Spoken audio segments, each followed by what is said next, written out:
सलाम दोस्तों। आज हम आपके लिए एक ऐसी कहानी लेकर आए हैं जो आपके दिल को छू लेगी और दिमाग को हैरान कर देगी। आखिर इस आदमी ने अल्लाह की किताब के साथ क्या किया कि उस पर इतना बड़ा अजाब नाजिल हो गया? और फिर जो इसके बाद हुआ वो सुनकर आपके रोंगटे खड़े हो जाएंगे।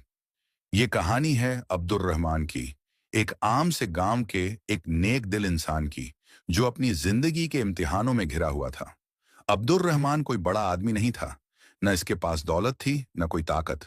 बस इसके पास था तो अल्लाह पर भरोसा और दिल में नेकी का जज्बा।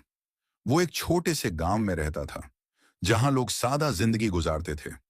सुबह होती तो गांव में मुर्गों की आवाजें गूंजती और शाम को लोग अपने अपने घरों को लौट जाते। लेकिन एक दिन इस गांव में कुछ ऐसा हुआ कि सबके होश उड़ गए। क्या था वो वाकया? क्यों अब्दुर रहमान की जिंदगी एक पल में बदल गई? और किसने अल्लाह की किताब की बेइज्जती की कि उसे इतनी बड़ी सजा मिल गई? ये सब जानने के लिए आपको ये कहानी आखिर तक सुननी होगी। तो तैयार हो जाएं, क्योंकि ये कहानी सिर्फ एक कहानी नहीं,